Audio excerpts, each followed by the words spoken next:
Well, thank you very much, Chris and Chuck, and everyone for that lovely invitation, invitation. God, that's why I'm here. There was an invitation at one time. So I want to start with just some thank yous. First of all, thank you to Chris Sanders, who has inducted me into the world of art in Tucson in a very special way, and I'm really grateful for that. Also, huge thanks to the Friends of Western Art for inviting me, for the Mountain Oyster Club for hosting this beautiful event, and for the lovely dinner. I also, no evening would be complete without me thanking my parents, Robert and Candace Denman, who are sitting right here, who have tirelessly supported this wacky adventure for decades now. But I also want to take a moment to do something that I don't think it's done enough. And that is to, first of all, I'm very happy to see friendly faces, collectors, friends, family here joining me this evening. But I do want to take a special moment to say thank you to people who buy art. And I'm talking specifically to the people here who are my collectors, but I'm also speaking in general to anybody in this room who's ever bought a painting. It is a thing that not enough artists take a moment to acknowledge, which is that when you buy a piece of original art from a working artist, you are not just buying a single painting. You are enabling that artist to create the next painting. And you are supporting a lifestyle. Gone is, the patron system of the 16, 17, and 1800s. What we have now are artists, working artists like myself, who have dozens, hundreds of patrons, people who may buy one painting in their entire lifetime from me, or people who may buy a dozen. I appreciate them all because they allow me to continue to do what I do. And it is an amazing thing to me still that I'm doing for a living what would be my hobby if it wasn't my living. And I am creating things to which people assign significant value, from colored goo smeared on a substrate and my imagination. And that is something that could be very ego gratifying. But to the contrary, I find it incredibly humbling. So I want to thank you all for the role that you play in that. All right, so without further ado, let's dive in here. Let's see. Oh, it is not. That would be helpful. Look at that, an on button. All right, there we go. So I've already gone through the thank yous. That was there to remind me, but we don't need that.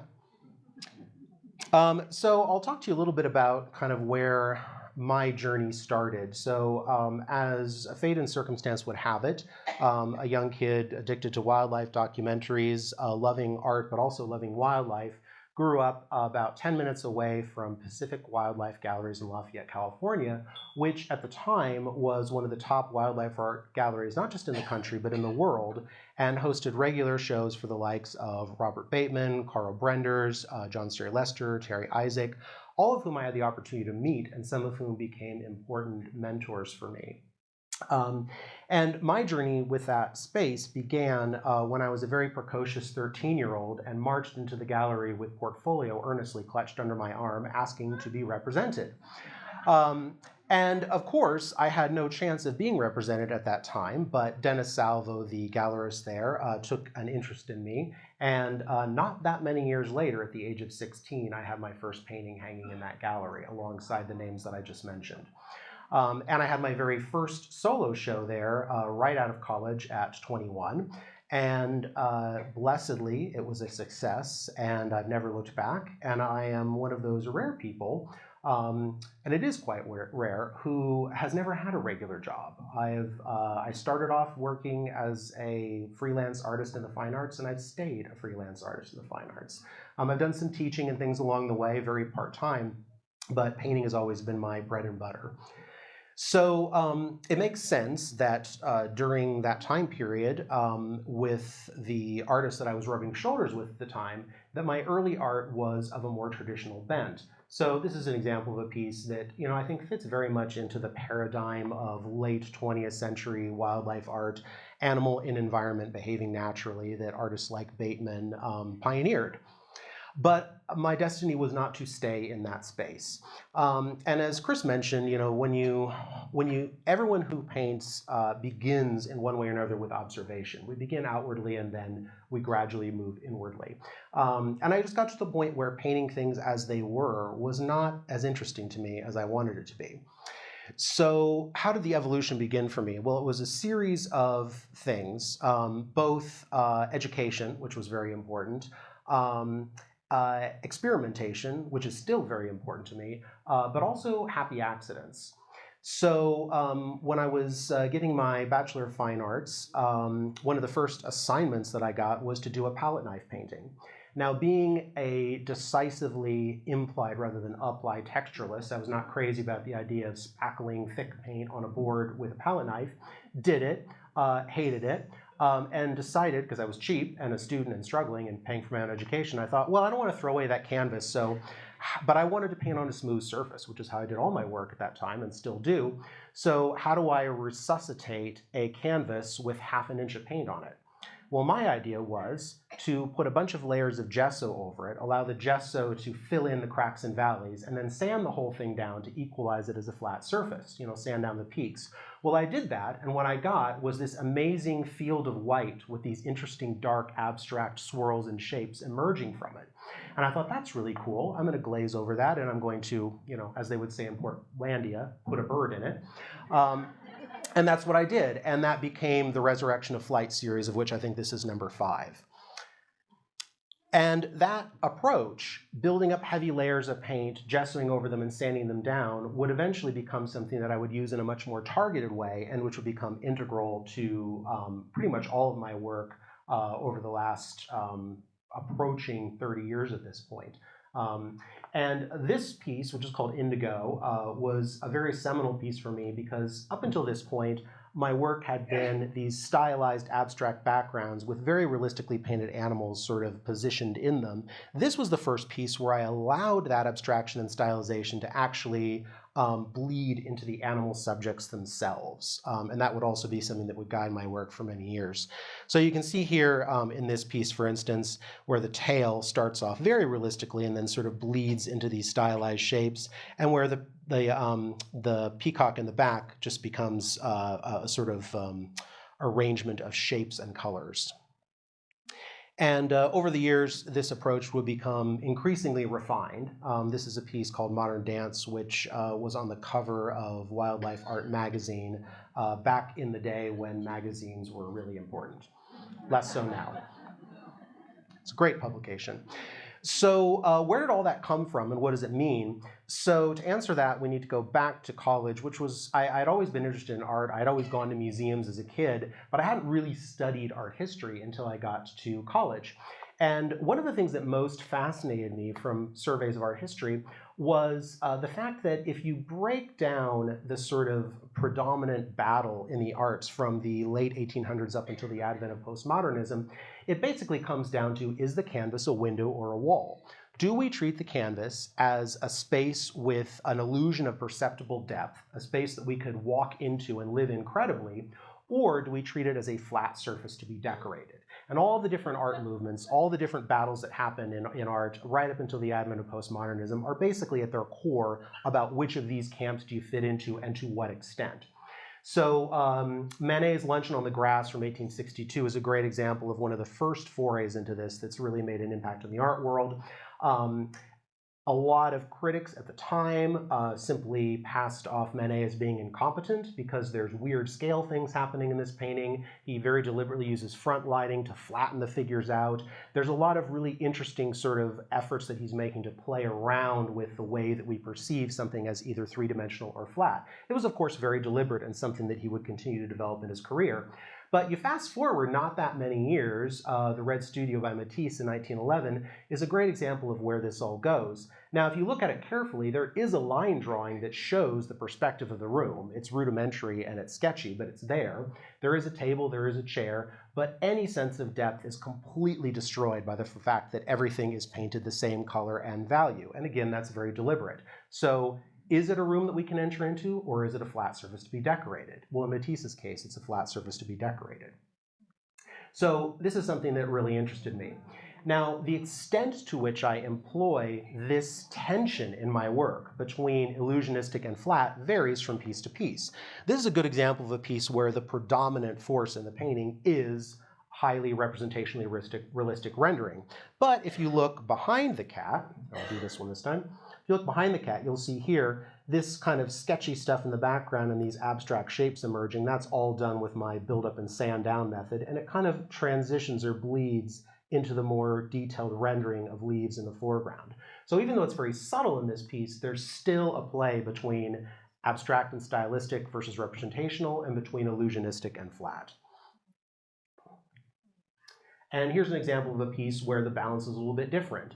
Yes, the bird is painted very realistically, but in the overall context of the composition, there's a lot more attention given to these areas, which one could perceive depth in them, but they are not objective environments, they're non-objective. So again, this play of the objective and the non-objective, the illusionistic and the flat, is dominant even in this piece as well. So another obsession of mine during this period that is related to my study of art history is my interest in the American trompe-l'oeil school, meaning Fool's the Eye. So this is After the Hunt by William Harnett. A great example of these paintings where artists were painting commonplace objects, they're in life size, and with a very shallow depth of field so as to convince the viewer that they were looking not at a painting of the object, but at the object itself. Now, what fascinated me like this, having just studied these elements in art history, is that paradoxically, because of this shallow depth of field, one of the things that was most important to the trompe-l'oeil painters convincing us of depth was a realistic painting of a surface. So I thought, ooh, that's a neat little kind of device. I wonder what I can do with that. So what I decided to do was to do a series of abstract paintings, thinking, well, what's the ultimate in a flat surface? Well, a fully abstract, non-objective painting. And I did these series of abstract paintings, and then I would take a hike somewhere. In this case, in the little window, you can see, whoops, go back. This is a landscape from Bodega Head, which is where the shells and crabs and items were collected. So the idea is to harvest these things from an area. I would actually do the painting first, put the objects on the board, photograph them to record the shadows, and then paint the animals on there to convince you that you were looking at them in real space. And there's even little devices like, you know, the landscape is illusionistic, but then there's like a bead of water and some sand on top of it, which again immediately reasserts it as a flat surface. Where do you get the image of the animals itself? I was thinking. Oh, taking a walk and picking them up. Yeah. Yeah. Oh, sorry. Oh, you're just in general. You're not talking about just the still life piece I showed you. No, I'm just your images of animals themselves. So everything that you see, I've observed. So sometimes that's being out in the wild. Sometimes it's going to animal rescues, game parks, you know, whatever. But yeah, it's always, and that's another important element of my work, is that I don't ever paint anything that I haven't had an experience with, because the experience is ultimately what guides the piece, and it's what guides the narrative. Otherwise, the narrative is quite hollow. So this is that piece that Chris was mentioning called Air Travel. This was my first one of these trompe-l'oeil still lifes. And I was very pleased with the way that I was able to paint the anti-counterfeiting measures on the ticket. So this is life size, so it's much smaller than you're seeing it here, and I did have to paint it under magnification. I don't honestly know if I could even physically do that anymore, but it was of an era. And I'm really pleased to say that you actually can read all of the ingredients on the bag of snack nuts. Yeah.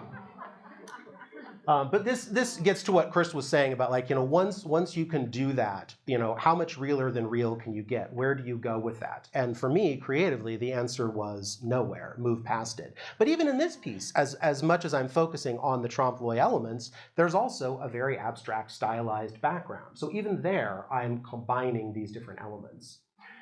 This is another piece from that same series. This is Still Life 1 and 2. Here I'm also playing around with something that you also see in the trompe-l'oeil artists, which is the convention of the vanitas. You know, a lot of the trompe-l'oeil pieces, the still life elements are symbolically chosen to represent the passage of time, the persistence of knowledge, the mutability of human existence, etc. So here I have the same rose here, and then after it's bloomed here, a chrysalis here, and a dead butterfly there.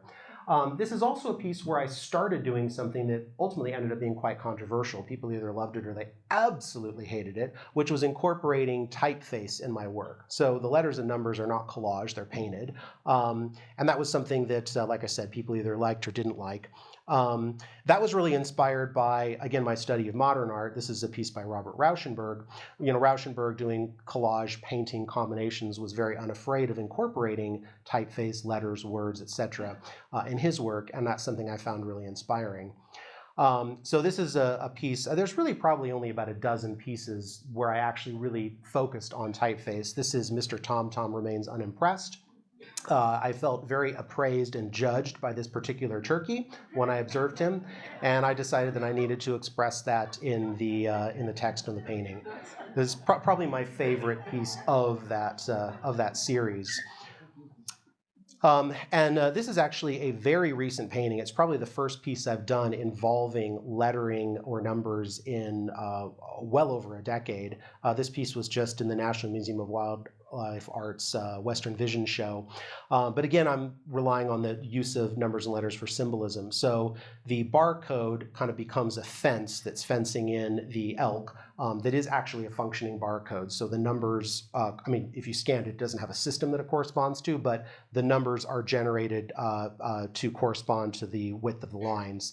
So barcodes that begin with 2 are items that are priced per pound, which is my reference to the commodification of the elk, because both elk meat and elk antlers are priced by the pound. 83001 is the Jackson Hole zip code, because the elk are so integral to the history of that town.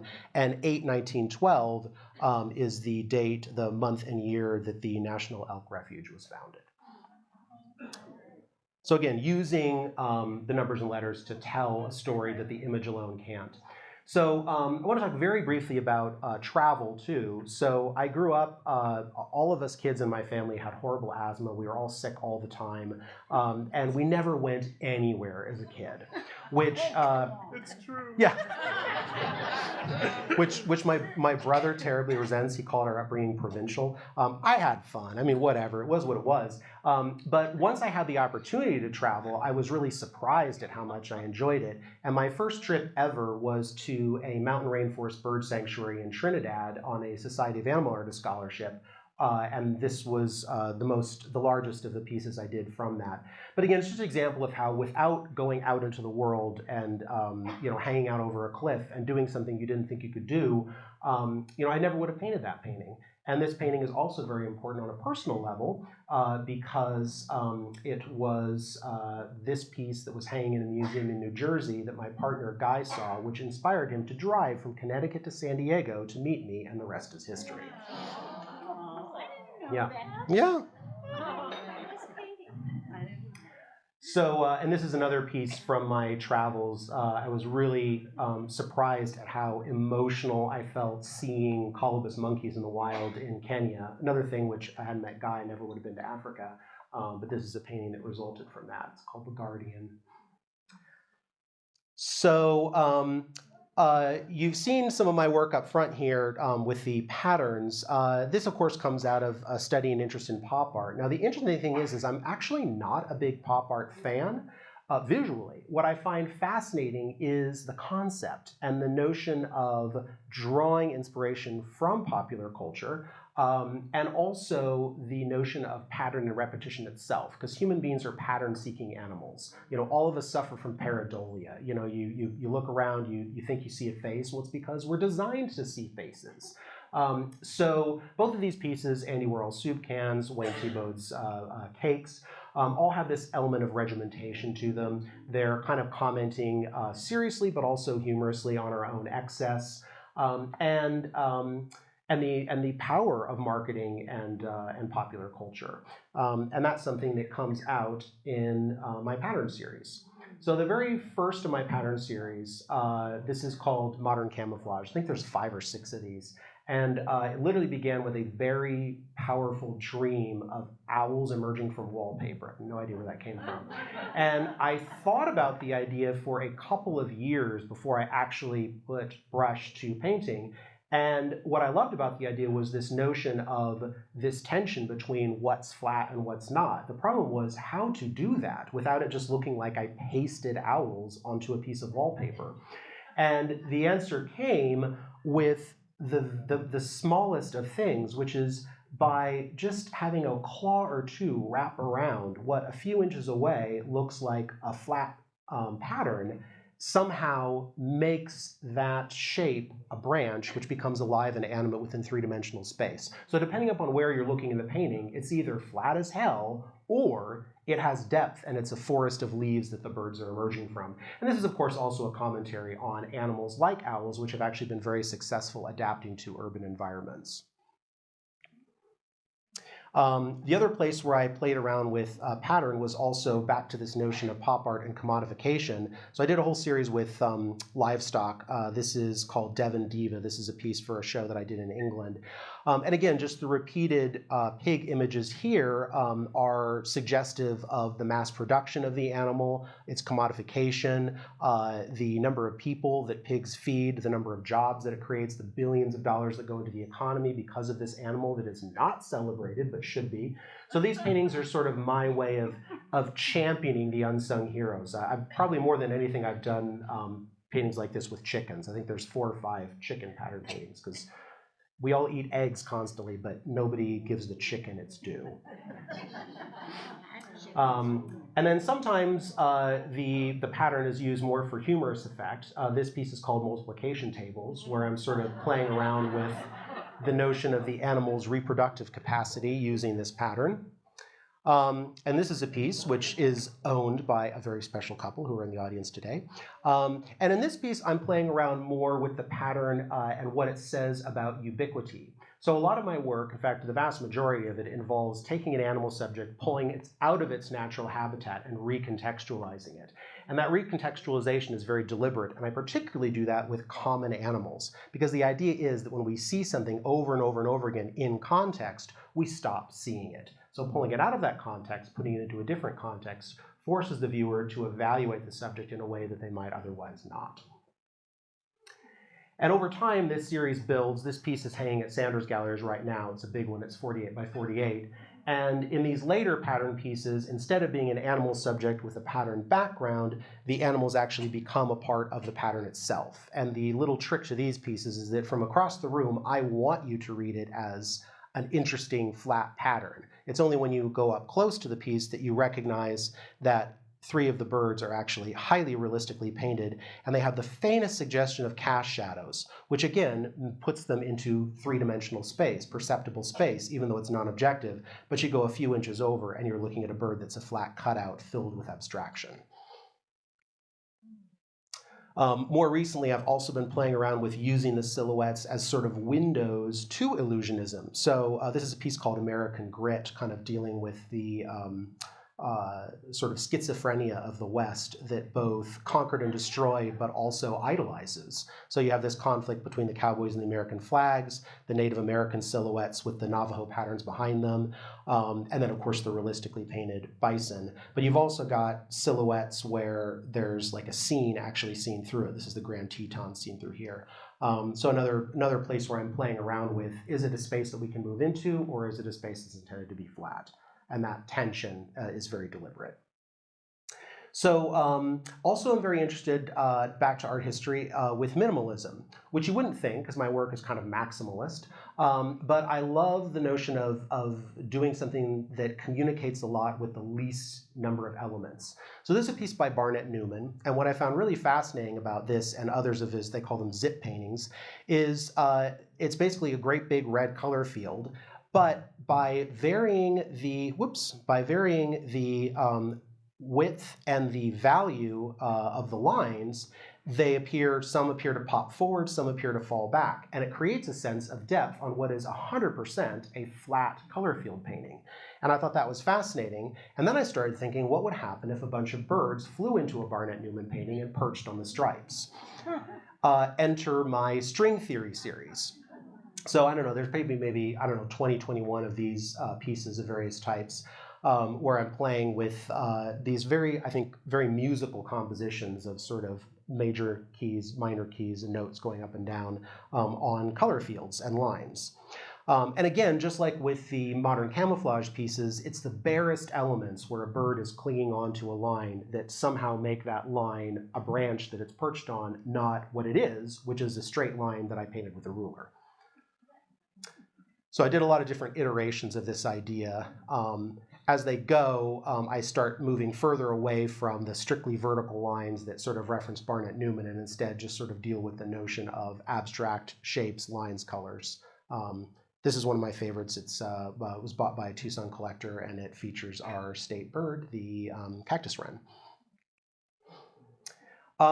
So the other thing that really interests me is I feel like, to a large extent, and this is part of sort of the complex of being a wildlife artist, wildlife art gets kind of short shrift, at least in the sort of major academic art community. It's like, oh, it's a painting of animals, it's not important. Oh, it's a painting of animals, it's not significant. Which is hilarious, because the very first examples of visual art that exist are paintings of animals. And yet, this idea persists in academia to a very perceptible degree. So this is Albrecht Dürer's famous Young Hare. And of course, Albrecht Dürer, you may know, was primarily a religious illuminist painter, but this is probably one of the most famous wildlife paintings ever. And it's because he imbues the hare with the same iconic significance with which he imbued saints. And that's something that started to interest me. This is a piece that hung in my grandparents' house for many years. It's an old sepia print of a painting called Peace by William Strutt. And it was probably the first experience I ever had with wildlife art. It was also the only thing that was interesting to look at in that entire house. So I'd be sitting there in this dark house with my brother and my grandfather playing cribbage with a clock in the background going. And this was the only solace that I had. But I think one of the things that it did, so this is actually supposed to be a young Jesus in the wilderness with the animals, and I think what it did for me is it conflated this notion of animals and spirituality and nature as church. So that comes through in this piece, which, while seemingly very realistic in its approach, is nonetheless soaked in symbolism. You've got the palm leaf, you've got the bunny with the light coming through the ears, which is definitely a nod to Albrecht Dürer. In other pieces, I'd be a little bit more non-objective in my presentation. This is called Primary, often referred to as my crucified bird painting. And it is that. So this was a bird that had flown into the window of the gallery where my career started, and the owner saved it for me. It's a red-breasted sapsucker, and it was so beautiful, and I thought, here is an animal that has been sacrificed for our sins. The bird belonged there, the pane of glass did not. And I wanted to give it an iconic presentation, and to this day, it's one of my paintings that is most meaningful to me. And the really cool little postscript to that story is I had finished the painting, I buried the bird long ago, and then I realized how much better the composition would be with that little feather down at the bottom, but I didn't have it anymore. And I really thought about digging it up, but I'm just like, I can't. And within a week, my grandmother showed up, and she said, oh, I found some bird feathers on my property, and I thought I would save them for you. And lo and behold, there was a sapsucker tail feather, and I just thought, or excuse me, wing feather, and I just thought, okay, well, that was meant to be, so that enabled that painting to be. And then other times I become even more overt in the imagery, and this was a scene that I actually observed in Kenya. It was a vervet monkey with her baby, and there was something so shockingly human about the gestures and the poses and the way they looked at each other and the way they looked at me, and I found it so emotional. And I should point out here that it is absolutely never my intent, it's the furthest thing from it, to parody anyone's religious faith. To the contrary, what I'm doing is using a shared cultural visual language in order to express the reverence that I have for nature and that I think it deserves. And in that context, the monkey becomes the nature Madonna, and the little vervet infant becomes the savior of an imperiled natural world. This piece also does incorporate precious metal leaf, because I was really nodding to some of the early religious art that I've seen growing up near San Francisco at the California Palace of the Legion of Honor, which has a great collection of old Christian art. But I'm not just borrowing from Christian imagery. We also have some Native American ancestry in my family, which I'm very proud of. I love mythologies of all kinds, but a lot of the Native American cosmologies really fascinate me. And one of them is the story of how the raven brought light to the world. And this piece is called Stealing the Sunlight. And it's sort of my nod to that narrative. So that transitions us nicely into another series of paintings, which I'm still working on, totems. So you see me in the center there with an actual Pacific Northwest totem in Vancouver. I've always been really impressed with totem poles. I love them. To be 100% fair, our family Native American ancestry is Plains Indians, which has nothing to do with the Pacific Northwest. So it was really important to me, if I was going to draw inspiration from that, to not be appropriationist. And I drew my inspiration from two sculptors, Tony Hochstetler, which did the Stacked Frogs, and Peter Wojtuk, who's one of my favorite sculptors. Very proud to own pieces by both of them.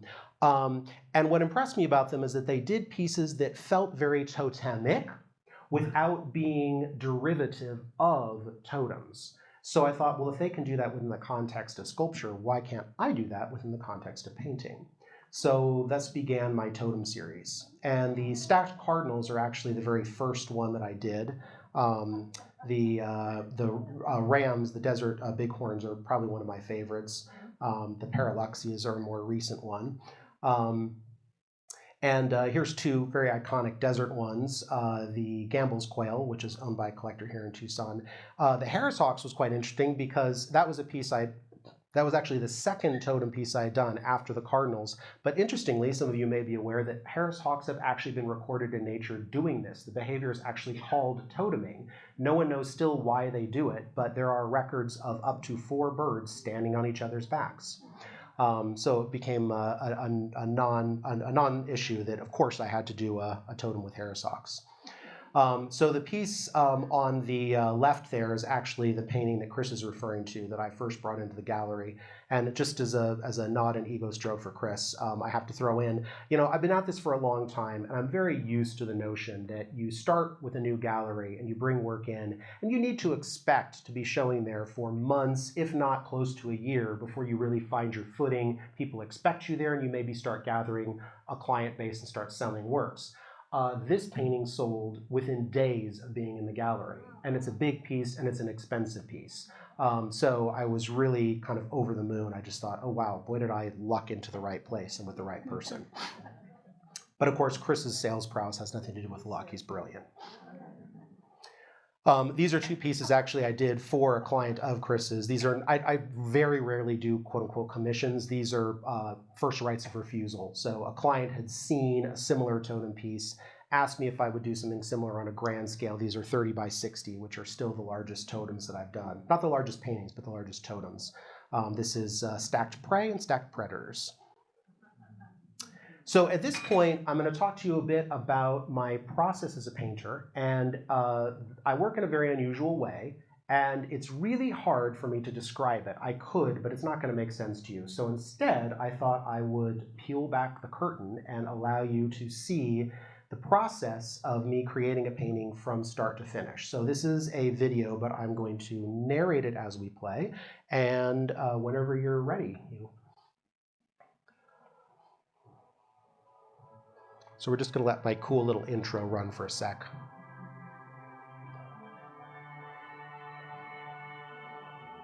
That's me.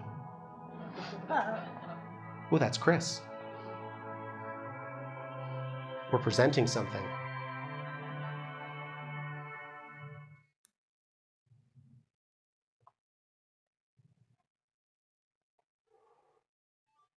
So I've talked to you about my pattern series, but more recently I've been focusing on a group of pattern pieces that focuses on iconic desert wildlife. Desert cottontails, desert tortoises, the roadrunner. So I'm very excited to do javelinas. This piece is also at Sanders Galleries right now. I adore javelinas. I've been charged by them and I still love them. This coyote piece. So I started thinking that I needed to cap that body of work off with a monumental piece that spoke to and gave tribute to the backbone of the Sonoran Desert ecosystem, the mighty saguaro. Field work, I've talked about a little bit, is very important to me. I spend a lot of time out in nature, photographing, observing. I'm in Sabino Canyon here, I believe. So one of the first parts of any piece in developing a composition is reviewing reference. And that may be going through a few dozen photographs, a few hundred, or a few thousand. Until I find something I like. So this is the saguaro that I selected to be the sort of chief player in this painting. I like that it has a sense of age, it's contorted, you can see the years on it. This was a saguaro on Tumamoc Hill. So working digitally, step one is to eliminate the background of the piece. And everything I'm going to show you here digitally, I used to do with scissors and tape and pens and pencils. And this is just a great kind of shortcut that even someone computer phobic like me was eventually able to learn. So there it is with the transparent background. So this is a pattern piece, which means that I need to develop a pattern. So all the patterns that you saw in the other paintings begin this way as pen and ink line drawings. So this is me noodling away on one of 4 saguaro silhouettes that will play a key part in this painting.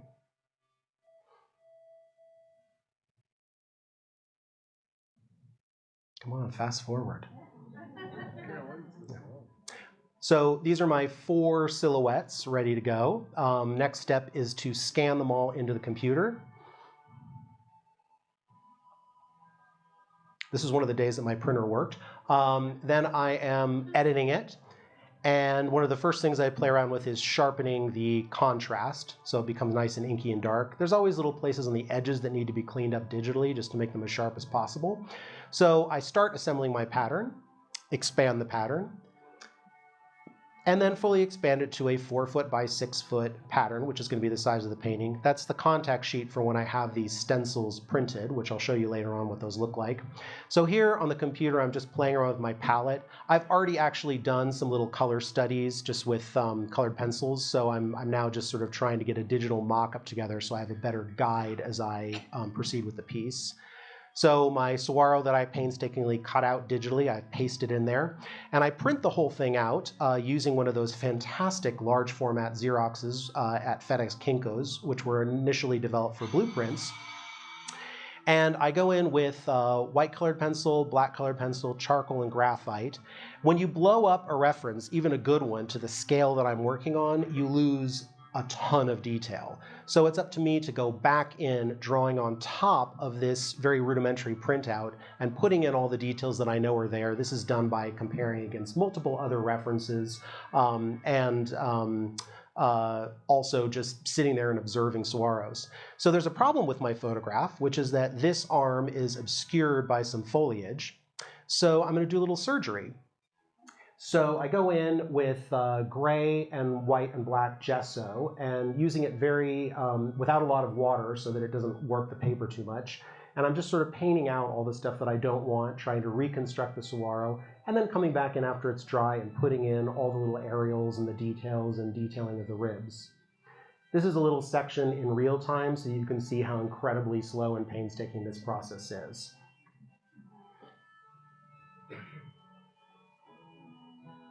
I could show it to you in real time, but you'd all die by the time of this one.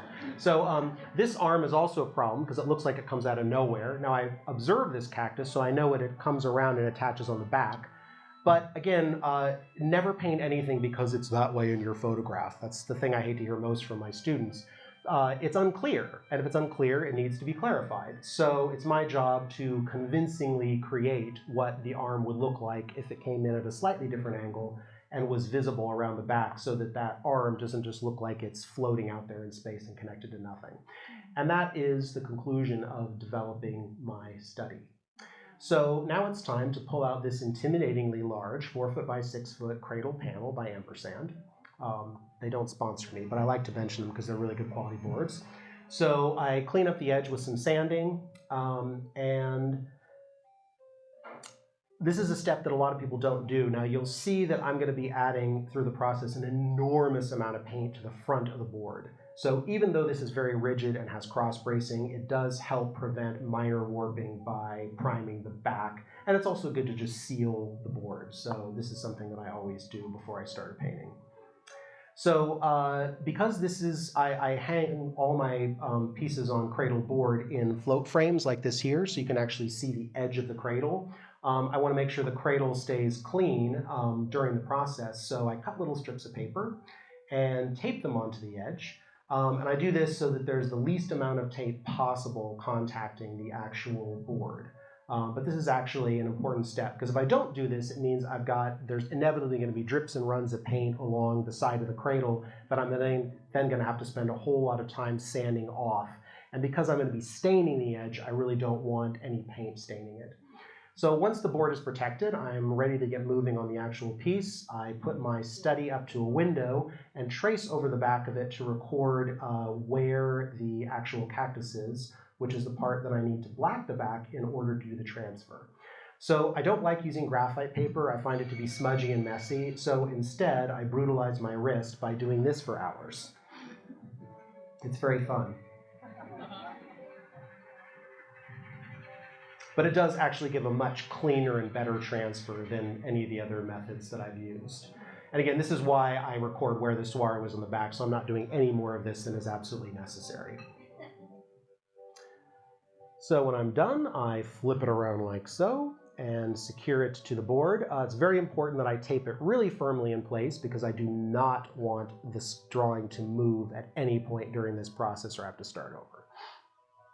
So next, I very painstakingly, applying a good amount of pressure with a hard lead pencil, go over every single line, no matter how tiny, that I want to have transferred onto the board.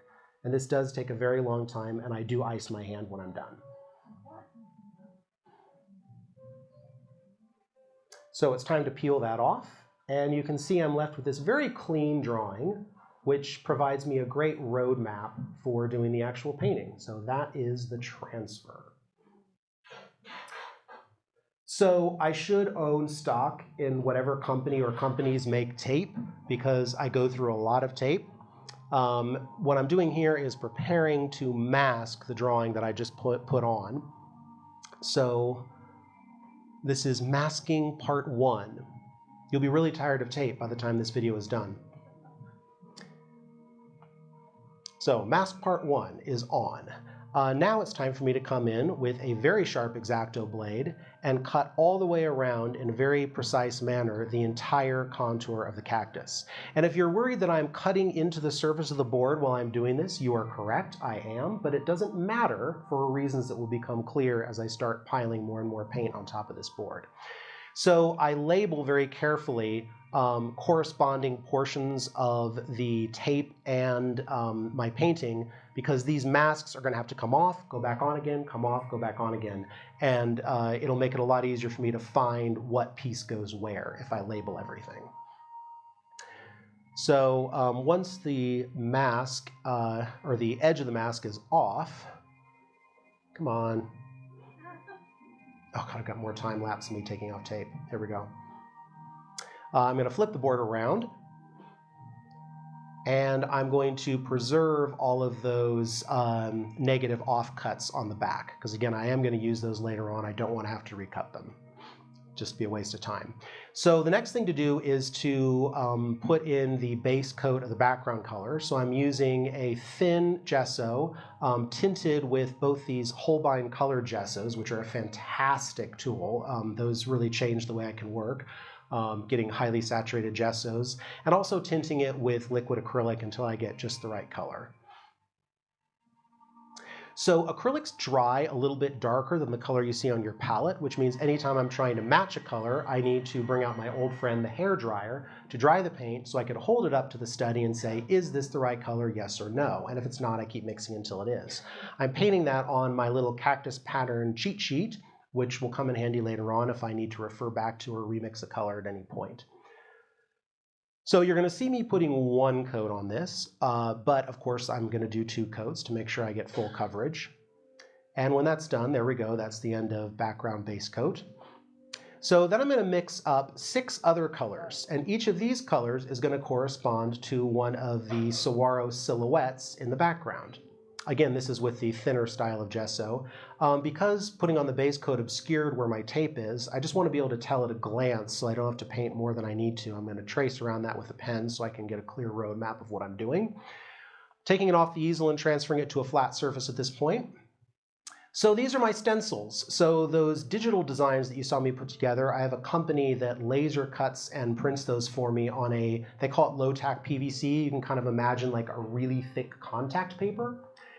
So now it's time to put those stencils on. So bear in mind this is a 4-foot by 6-foot stencil, which, because the material does not come that big, has to be printed in multiple sections that have to be very carefully pieced together.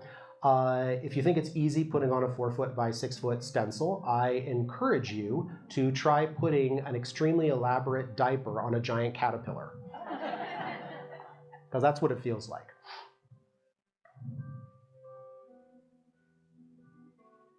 And any place where the seams don't quite meet of where the pattern is pieced together, I have to seal with tape. There's always little bits on the edge where it doesn't say quite come to the edge. There's like a 1/16 of an inch off. I want to account for that. I'm also going to go through here and just put hash marks anywhere there's tape, because I don't want to apply a bunch of paint on top of the stencil cutouts where the cactus is crossing in front of it. So just, again, trying to be economical and save paint and time. So next I'm going to come through here comparing to my study, and I'm just going to label what color each of these is, because I don't want to have to be referring back and forth to the study as I work. I just want to have it on the board in front of me so I can just squeeze paint onto it and get it done. So coming in now with the colors that I mixed for each of these saguaro silhouettes, painting those on.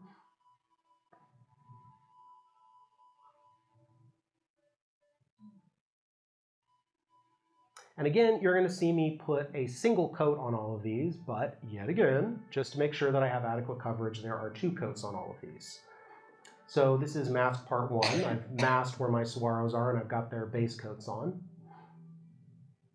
So you remember all those other pattern pieces I've done? Well, I went back into my digital files, shrunk down the stencils, made mini versions, and my idea for this piece, and I've never done this before and I'll probably never do it again, was to house little stencil images of Sonoran desert animals that make the desert their home within each saguaro silhouette. So it's stencil upon stencil upon stencil, pattern upon pattern upon pattern. So there you see I've masked all my little itty-bitty animal stencils. I am not well. So now there's going to be a little bit of a change. Instead of using very thin gesso, I'm using a very high viscosity gesso mixed with heavy body acrylics and a gel medium to make a range of very thick paints. So first thing I'm going to do is I'm going to mix a color to match each one of my thinner gesso colors, but I'm going to go just a shade darker for reasons that will become clear. And so these are all my sort of thick versions of the saguaro colors mixed up. And I'm going to take each one of those and I'm going to add its color opposite to create a darker desaturated version. And this is going to be the color that the little animal silhouettes will be. And again, you can see I keep holding up these things. This is to make sure that the contrast level is correct before I actually apply the paint. So I put the paint in these little plastic bags. This is my cheat sheet. Again, you can see each of those silhouette colors. Now I'm cutting a hole in the plastic bag that the paint is in and sort of squeezing the paint through. This allows me to pipe the high viscosity acrylic with some precision exactly where I need it to be. That approach, which I often refer to as my cake decorator technique, is going to be far more instrumental later on in the piece, as you'll see. So getting my little silhouettes on there. This is actually really fun. I mean, there's parts of this process that make me want to pull my hair out, and there's parts of it that are really fun. Doing little animal silhouettes and spackling on the paint like frosting is fun. So now it's time for those stencils to come off. This is really satisfying. And you'll notice how they have depth. They're actually quite raised. That's because I've painted on the paint so thickly, and that's very deliberate. There's a reason why everything has to be thick and chunky at this stage. So I've removed the stencils. My little mini silhouettes are done. Now you remember those colors that I mixed, so it's time to employ those. Painting them on after the little silhouettes are dry. I'm spackling it on over all those little silhouettes and covering the entire cactus. But while the paint is still wet, I want to create texture, so I'm pressing. I do a lot of shopping at the hardware store. This is actually a knitting screen, so it makes this really cool kind of waffly pattern when you pull it off the wet paint. I'm constantly looking at things that aren't art items and figuring how I can use them in art. This is a shelf liner. So I'm pressing that in and peeling it off. You'll see it makes a really interesting kind of stipple pattern. So again, texture within texture, pattern within pattern. This is one of those things to help you map out an irregular corner when you're cutting baseboard, but I'm using it to create a ripple pattern. This next one that's coming up is actually a PVC gutter guard. You don't want to be that person who asks me when I'm checking out at Home Depot, what are you using this for? I just don't even. I love combs. Cheap little plastic combs are one of my favorite tools for creating sort of cross-hatch patterns. This is a decorative perforated sheet metal. And you can see this little stylus. It's a dry point stylus, and I'm carefully pressing it into the paint so that I get this interesting pattern when I lift off. So here I have now, and I'm referring to this as impasto. Impasto just refers to the paint being very thick. So this is the impasto part 1, or part 2 rather. So now I'm lightening each of my thicker paint colors. And again, I've got lighter versions on all my little cheat sheets there. And I'm going to paint that on yet again. So spackling this lighter version of the same color over the darker version of the same color is actually what's going to allow for the patterns that I've just so laboriously created to become visible. I have to have just enough contrast for you to be able to see what I've done. So again, each and every single little silhouette. I should have counted how many silhouettes there are. I don't even know. When that's dry, I'm going to go back to my thinner gesso and I'm going to paint that on each of these. So what is this? Paint application number 5 or 6 for each of these silhouettes.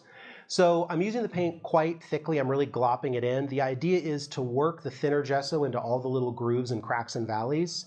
And again, I will do 2 coats of this to make sure I get adequate coverage and sufficient depth with the paint.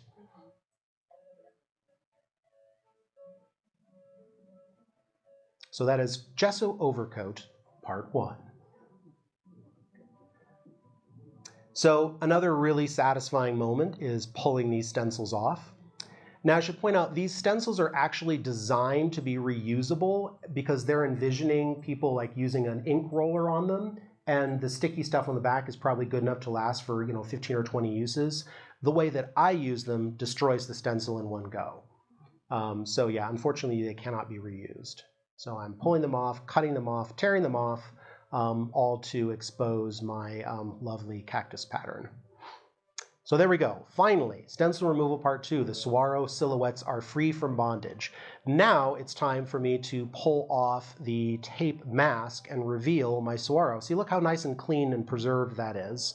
No bleeds, no drips. Nice clean white surface where I can see every single line. So, saguaro mask is removed. So remember all those offcuts that I saved. So I'm putting those back on, and because I smartly labeled all of them, I know exactly where each one goes. Some of them are obvious, but some of them are not, and I thank God that I put numbers on them or letters on them, so I know where they all correspond. So I've reapplied the saguaro edge mask, and now I'm ready to go in. Oh, first of all, I'm the positives. I still am going to need those again. So I'm saving those just like I did the negatives on the back of the board. So the saguaro itself has a lot going on, a lot of different colors, a lot of variation. So I start sketching out my palette with colored pencil, getting an idea of the colors I need to mix. And then again, using high viscosity gesso as a base, mixed with a thicker acrylic, I mixed my entire palette. Chris asked me to bring these bags with me. I still have them, and I completely spaced. So sorry, I could have put those up here on this table. So all of those are also numbered and coded so that I know exactly what color I'm grabbing. Because when they're wet, a lot of them look very similar, but if they dry, the value is different. So I need to keep that really straight. So again, piping the paint through the little hole in the bag with great precision. By the way, that gray shape you keep seeing entering is the jeweler's loop I'm wearing to avoid straining my eyes. Because this is such a complicated impasto, I decided to put in all the aerials and dark parts of the cactus in separately, and then I'm going to put the rest in after that. So now I come in with my range of greens and start painting in the ribs. So what I'm doing here is squeezing the paint out of the tube, and then I'm sort of gliding over it with a palette knife to blend where necessary. So this process itself is extraordinarily time-consuming. There will be one little moment in here where I show it in real time, where you'll get a sense of how slow this is, but I think this easily took me a solid week to get this done. And when I am actively working, a week for me is, 8-10 hour days. So it's there we go. That's real time. So it's not quick. God, I wish I could work this fast. That would be so awesome.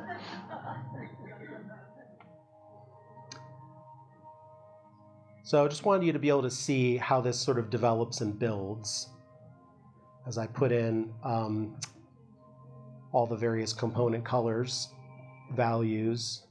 And I am also referring very closely to my study and also my photographs during this time. So it's finally time for that tape to come off. That's the last time that the negative will be used, so I actually get to throw that tape away for once, yay. So that is part 4, more saguaro details, mask removed. So you can zoom in on it and see kind of where I'm at. Now it's time to put tape back over the saguaro. We're not done with the tape yet. And I'm also going to, in addition to masking the saguaro, I'm going to have to mask my pattern. So I've got those little offcuts from the original stencil. Now the downside is that the low-tack PVC does not stick well to a rough surface as the masking tape does. So using a clear acrylic, I am smushing paint under the edges. That's to keep colored paint from bleeding under it. That's a really important stage so that it comes out crisp when I'm done. So now I'm going to mix up a very large quantity of a version of my background base coat, but like with the other impasto colors, I'm going to go just a shade darker than the original color I mixed. And I'm going to save that on my cheat sheet. I'm also going to mix 3 accent colors, which are very close in value to the orange itself. That's deliberate. I don't want them to stand out too much. I just want to create textural interest. So I'm putting those on: a grayish lavender, a chartreuse,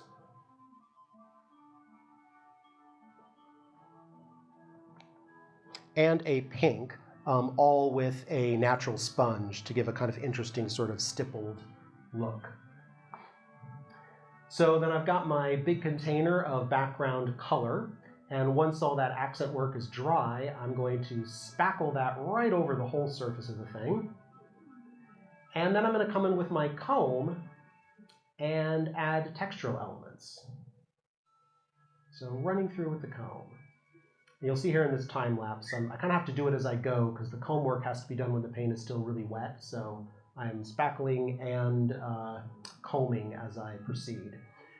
So next, I'm going to take that original background value from the very first base coat. I'm going to add white to it to make it considerably lighter, because again, it's the contrast that's going to allow the texture to be visible. So there I hold it up, make sure it's the right value. Again, I'm going to add that to my little cheat sheet. When the paintings get really complicated like this, having these little reference sheets is really important, because if I ever am in the position of having to remix, I need that. So I'm painting on that lighter top coat. And again, I'm doing it pretty gloppy and thick because I want to work it into all those little cracks and valleys. And yet again, because I can't half-ass anything, I'm actually doing 2 coats. I just didn't want you to suffer through a time lapse of 2 coats. And now I'm peeling off, again, very satisfying, all of the offcuts of the stencils, the masking tape over the saguaro. This is almost the last you'll see of tape for this painting, almost. So now I'm going to come back to my thinner gessos, and I'm going to mix a fairly simplified range of colors to do a gesso overcoat on the saguaro itself. So same process I just did with the background, except instead of using a solid color, I'm acknowledging the lights and darks. So I'm using this to paint over the impasto, fill in all the little cracks and valleys, but to do it with appropriate colors and values for each little bit of the saguaro. This is probably one of the hardest parts of the painting to do, because at this point I feel like I've already painted the saguaro and now I'm painting it again. But it's an essential part of the process.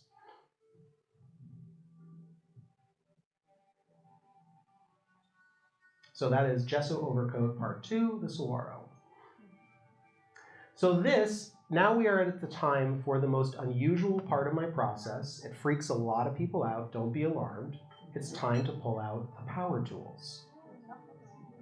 So this is a palm sander with 60 grit sandpaper, and I am now going to sand the entire surface of the painting. So watch closely and you'll see what happens. What starts to happen is that I sand through the layers, the raised ridges of the impasto underpainting underneath begin to emerge. And all of a sudden, the texture and patterns that I laid in so painstakingly start to assert themselves. So it's really a style of painting that's kind of like painting in reverse, where I have to know from the time I do the first thing what the last thing will look like. So I'm sanding until it looks how I want it to look, until the board is relatively smooth. And there it is. That is sanding down.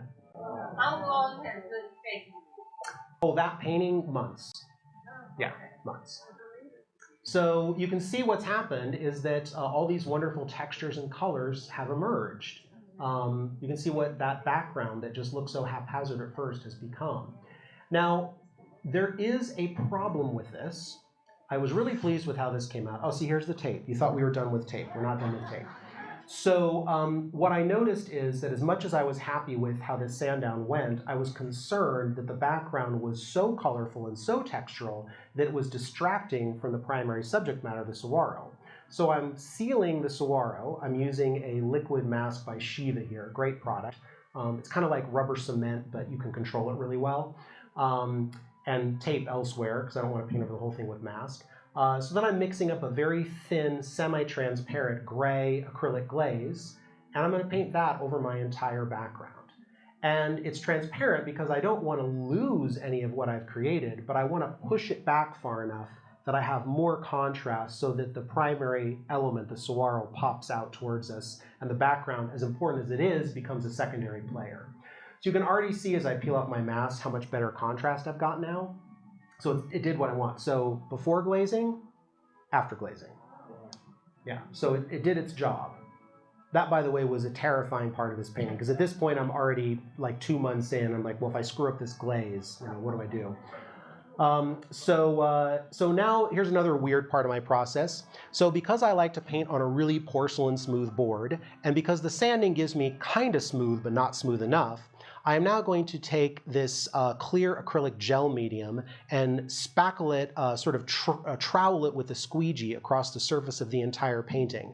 I do this in 4 different directions, top to bottom to top, left to right, right to left. So I end up with probably, I don't know, something in the order of probably 1/8 of an inch of clear acrylic over the surface of the painting. This seals everything really well and protects everything I've done up to this point, but the real reason for it is so that I can, because I love sanding, I can sand it down. And here I'm sanding much more gently, and I'm doing some hand sanding with a black silica-based automotive sandpaper. And then I'm actually polishing with the chamois the entire surface of the board. On days like this, my arm wants to fall off, but it's worth it because what I end up with is a surface that feels like glazed porcelain, which is perfect for applying thin, semi-transparent glazes, which is what I'm going to do next. So now, yeah, I mean, of course, that's what it's for. So next, I'm mixing up all the various component colors that appear in my background pattern, and then also adding a range of colors that are more flexible that I can use for capturing the various parts of the saguaro. A little bit of water on the palette, put a little bead of water on all the paints to sort of hydrate them. So one of the downsides to this impasto approach is that edges look too crisp. So my first job is to go around the entire contour of the saguaro and soften the edge. That means matching the background colors perfectly and doing a faint little bleed and blend between the two. Now what you see me doing here is basically what's going to keep me busy for the rest of the piece, and that is going in and refining what the impasto sand down process has given me.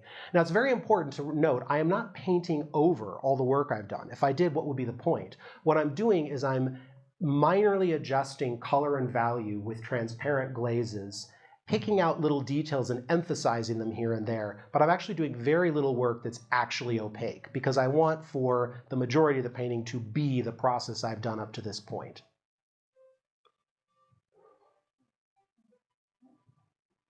So this process takes a long time. I really whittled down some of these time lapses because I had a lot of this material, and I figured if I'm bored watching it, so will they. So I'm only showing you a very small sampling of how these areas develop from the impasto to the impasto with glazing. And some of the changes are really, really minor, but it's amazing, even on a large 4 foot by 6 foot piece, how much doing something just like this, putting these tiny little highlights for reflected light under this cactus arm, how much that does to add nuance and transform it from something that kind of works to something that sings. So like here I am kind of, I really loved on this cactus how a lot of the shadows kind of fall into violets. So I'm doing these very transparent violet and gray glazes. Then I'm also bringing in highlights and making, because I want to really capture that like incredibly harsh desert light. So that means pushing my contrast as far as I can. It's a lot of little nuance, a lot of little details in here. And again, you have to picture this on a 4 foot by 6 foot piece. There are certain colors, those of you who paint know, that tend to be more transparent. These are two of my favorites that I use almost exclusively for glazing. This is Winsor Newton's burnt sienna, which is very saturated and very transparent, especially for a brown. But I'm using it here to introduce warmth into these shadow areas. And then this is green gold, and that's another color I absolutely adore. So it's an almost fluorescent chartreuse, which is brilliant for glazing in bits of bright green transparently. Here I'm doing a bit of opaque work, popping out highlights. Here you see me coming in with a really dark, rich color mixed from a black that I mixed myself with dioxazine purple. And then this is the part where it gets really fun. It's finally time to give this saguaro some spines. Now, because this is an old saguaro, a lot of it is spineless. A lot of it's corked and woody. But on some of the younger arms, there are visible spines, and I have to make sure that I represent that. Now, putting these in the impasto stage was not practical, so I'm hand painting all of them.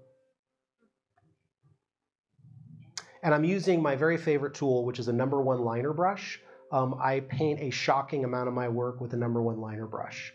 It's why the very first workshop I ever taught was called Drawing with Paint, because I'm basically using it as like a drawing stylus.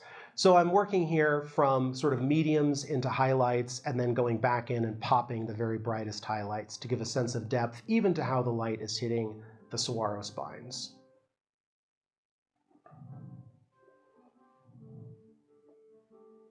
There we go. There's a little real time so you can see how I'm actually doing it. So as the piece nears completion, it's time to unmask that edge.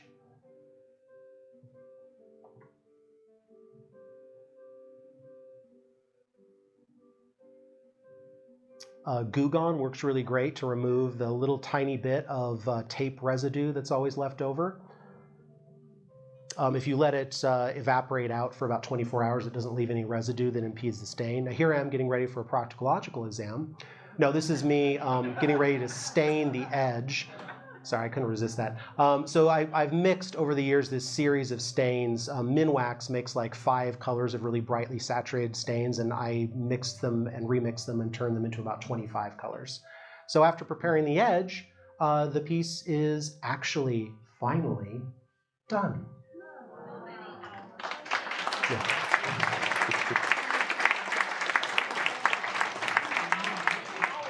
You know, it's always a question I get, and I can't answer it because I don't keep track. I did, this piece was on the easel for about 3 or 4 months, I think, yeah. And again, I am typically working on multiple pieces at one time, so it's really hard. That's why it's hard for me to qualify, because I can say that the piece, I worked on it for 6 months, but like, I wasn't actively working on it for 6 months, but I do think that this piece occupied me primarily for about 3 months, you know, with maybe some little breaks and other pieces in between. Yeah. So what's the round number value or price in the gallery for? That piece, the 4 foot by 6 foot, is $60,000. So you're working for $1.26 an hour. Yeah. Well, see, and that's the thing is, so the one time that I actually for a period of a few weeks kept track of my hours, it was just so depressing. I was just like, no thanks, don't need to do that. That's a fabulous piece. Thank you very much. Well, and I invite all of you. Thank you. Thank you so much. And I really invite all of you to go by Sanders Galleries and see that piece in person. Chris and I actually debated bringing it here, but one of the problems with a 4 foot by 6 foot cradled board with cross bracing in a heavy wood frame is that we can barely lift it with 2 people. So it just was really impractical to bring it here. But so I'm going to wrap it up here, but I want to just return to the slide presentation. Do I need to push anything here to go back to the slides? Nope. Okay, great. Oh, that is the slide. Yep, there we go. So I want to kind of close off with just a brief little kind of survey of where I'm going now. So During COVID, when I and every other artist I know was terrified at every one of their galleries being closed down, I had this day where I was just not feeling great. And as you saw in my process, my painting process has become very elaborate. And it evolved that way. No one sits down and says, that's how I want to paint. It very gradually evolved from literally randomly spackling paint on the board, sanding it down, going, ooh, that looks cool, to a very measured, careful, planned process. And sometimes I crave, like, God, wouldn't it be nice to just sit down and paint, to not think about it, to just do. So having one of these cruddy COVID days, I sat down and I knocked out this little watercolor and colored pencil and acrylic study of a vermilion flycatcher. And I posted on Facebook, just in my friend group, saying $250 to the first person to text me sold, and it sold in 6 minutes. And eventually I had to raise the price to $350 because between the start of COVID and I think, towards the middle of the end, I sold about 175 of these. And not only was that a great boon to me and made my COVID years actually very successful, also that was due to Chris Sanders continuing to sell things, which was brilliant. But it was such a joy to do these improvisational pieces that I didn't plan, that I allowed them to evolve during the process.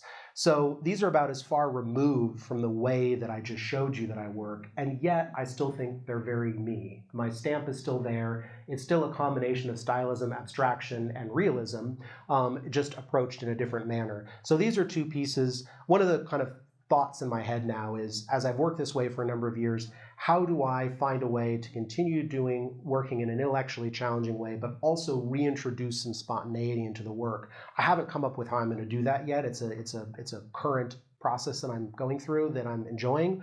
But these are two pieces that I put in Chris's gallery. They're done in that same process, but they're much larger, both of which sold. So people seem to like them.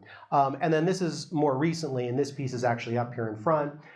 So I'm just trying to use that same approach, kind of combining watercolor, acrylic, colored pencil, graphite, studying saguaros, which I really adore. Which brings me to kind of one of the bodies of work. So right now I've got about 8 totem pieces planned, which may actually be my last totem pieces. I love working in series, but at a certain piece you've said what you need to say, and I can feel myself closing in on doing all the totem pieces I want to do. So what's next? I want to do a series of paintings that's sort of my love letter to the Sonoran Desert, which I really have fallen in love with.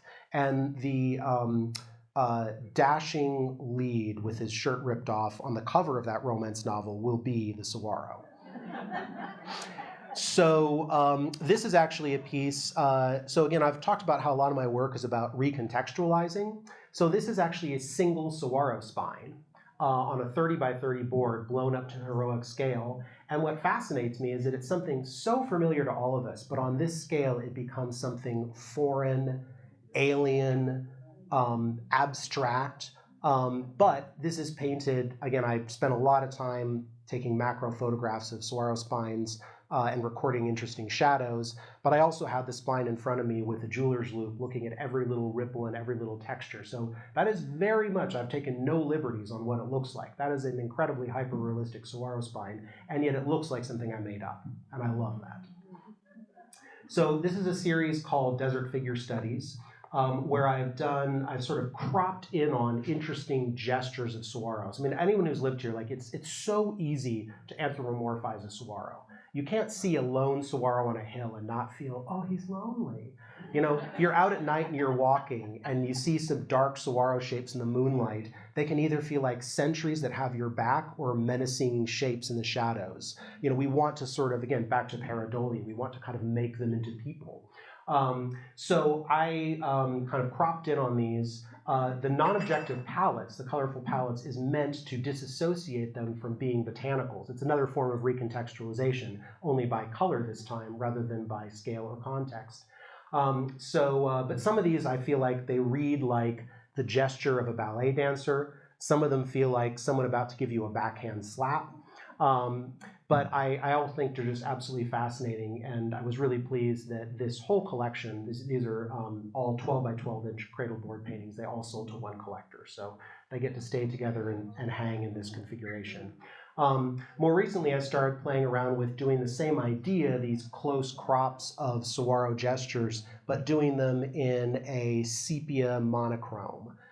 So just allowing them to, again, by removing the familiar green color, they become about the sculptural form of the plant rather than, I mean, and they're very representationally realistically painted. I've taken very little liberties, but I want for them kind of in the way of like an Edward Weston bell pepper. Even though it is the thing as it was, I want it to read as something much more abstract, and this is what I've come up with. This is another one from that series. So with that, I would like to thank you all very much for your attention.